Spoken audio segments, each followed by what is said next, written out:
2, 1. Hello, everybody. My name is Vanessa Simpson. I'm a spiritual transformation coach and healer, here to serve you on a journey to power and confidence and purpose. So, we're going to talk about the true benefits of doing this chakra work. So on this spiritual journey, you've probably heard the term chakras. You've probably done some work, worked with the crystals. There's a lot of things that we can do to activate our chakras. And last week I did a video on the root chakra, and that is on my YouTube channel. So if you've missed that, definitely check it out. So why would we work with our chakras on a deeper level? So for me, if I was to say like I have a certain religion, it would probably be, the chakra religion. The chakras is what started my journey. And so this work is super important to me, and I love working with people on the 7 layers of self. And it all correlates with the 7 chakras. And this provides very deep, 7 layers deep, which ultimately, once you go through and really heal all of these centers, you're going through, your ability to connect is phenomenal. And right now, especially, there's many people, perhaps you're one of them, that is looking to deepen their connection with Source. So a lot of people have steered away from religion and they're turning to something. What is that something? And a lot of people are coming into spirituality and working on connecting with themselves and what their own truth is.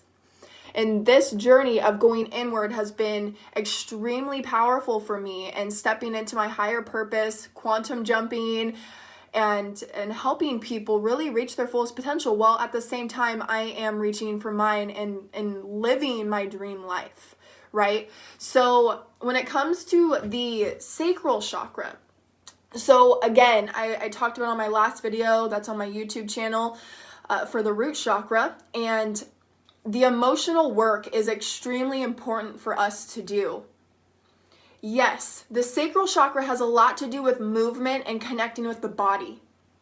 When we're a child and we're moving our bodies and our lower 3 chakras, we are, from ages 0 to 7, we are cultivating those bottom 3 chakras. We're downloading information, how to move in the world. Am I a boy? Am I a girl? Okay, I have this body. This is who I am.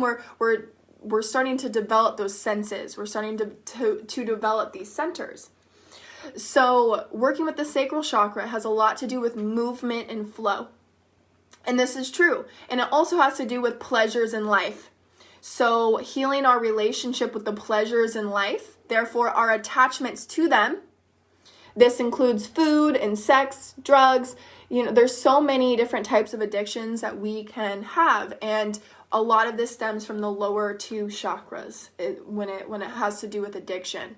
And me personally, I've gone through food addiction, and it's still something that I am healing in myself, my emotional attachment to food. Now, why, it's just food. Why would you want to release your attachment or heal your attachment to food?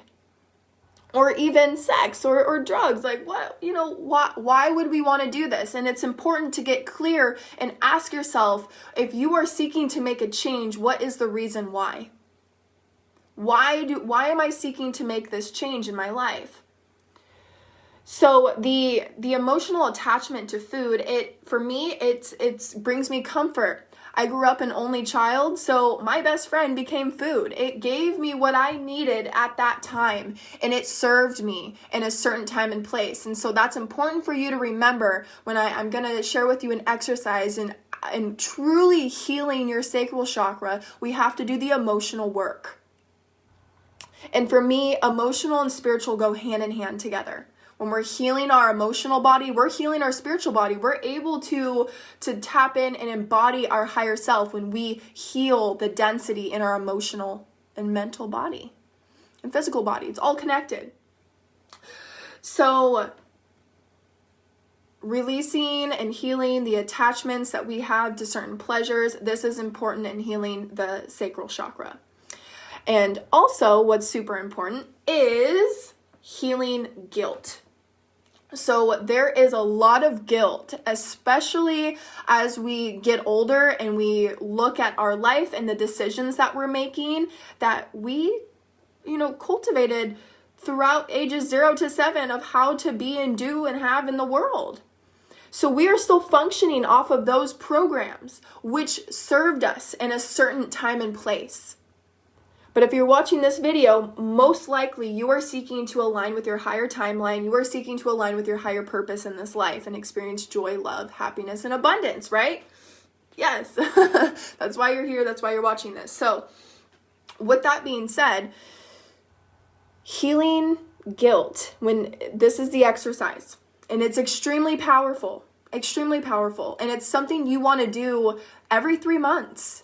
Every 3 months, just really look back. Is there anything that I feel guilty for? So this is the exercise. Writing down on a piece of paper, and again, don't just listen to this technique like, oh, that's cool, and not do it. Like really take out a piece of paper or write it down, put a reminder to do this exercise. It'll take you less than 5 minutes. Writing down on the piece of paper, what am I guilty for in my life? Now what's beautiful is when you put something into your mind, you get something out. So you are going to get something out. It's not just, oh, is this my brain just think? That's what your brain, it's a program. Your brain has programs in it. So when you put something in, you'll get something out. Write it all down. Write down everything that comes to you that you feel guilty for. And it's going to be uncomfortable, and that's okay. That's the point.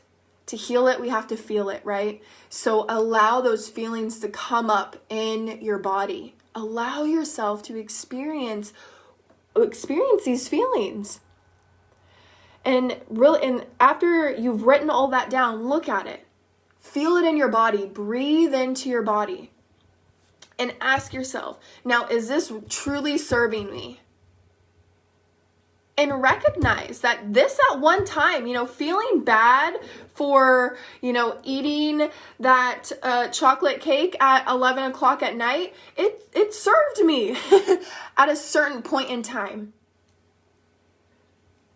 But when I'm thinking about who I want to be, eating the chocolate cake at 11 o'clock at night is not serving me. So the guilt serves you. But holding on to it and continuing to blame yourself, which blame and shame, we're getting into the solar plexus, which we'll talk about next week. You have to release the guilt. It's okay. It served you at a certain time and place. And if you truly knew and understood, you would have made better decisions. Truly knew and understood. Just like you hearing me right now, it's something like, okay, I understand. But to truly understand it and experience, we experience through feeling, we experience through emotion. And this is how we begin to program our subconscious mind. This is how we begin to program our energy centers and release density from these energy centers and release it from our body for good. So writing down all of that, look at it. Okay, is this serving me? And if it's not serving you, now it's time to go through each one of these, read it. Am I open to forgiving myself? And forgive yourself for each and every one of these experiences that you've had. And my favorite affirmation while I'm going through this is, it's okay to learn and grow. It's okay to learn and grow. It's okay to make mistakes. It's okay to learn from them. Doing this work and forgiving yourself, you are releasing density from your body and you are opening yourself up to the divine, to be a clear channel as you clear these emotional densities out of your body.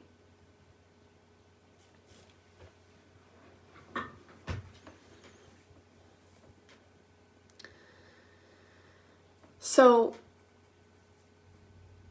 after doing this work, now this is the work, and this is what's extremely transformative, how it's been extremely transformative for me and the clients that I work with, and doing this emotional work.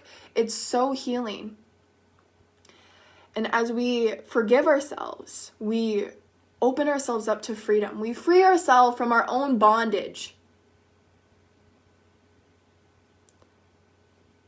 this will free you and you will create space within you to receive new information, to embody more light, which will assist you in making better decisions in the future and in the present moment.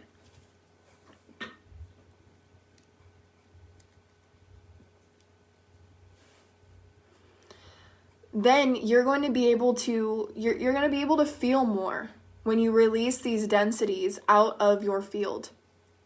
You're going to be able to feel more of what's going on in your body. When you eat something that doesn't agree with you, you're going to be able to feel it. When you're around someone and you're just, you're feeling some type of vibes, you're opening up your sensitivity, and this is going to strengthen your connection with source, because source is, it can be, I'm not going to say it can't be intense, but it's subtle. The intensity comes through the subtleness. So I hope that this helps you. I want to know, after you do this exercise, what shifts for you.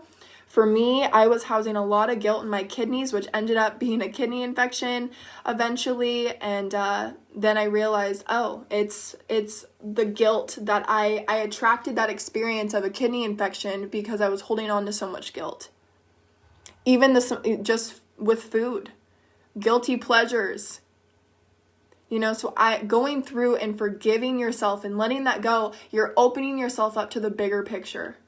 It's all serving you. Switching from that victim mindset into a growth mindset, you're going to elevate and self-actualize so freaking quickly.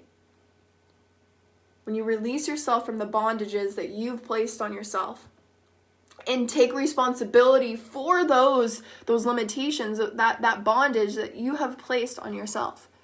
This is the road to freedom. But we have to do the work too. Yes, moving the body in mantras to activate our chakras is extremely powerful.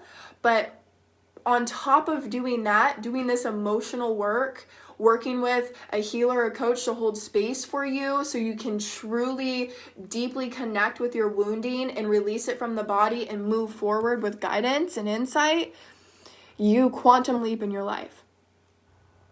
So I love you guys. Let me know how this works for you. And yeah, namaste.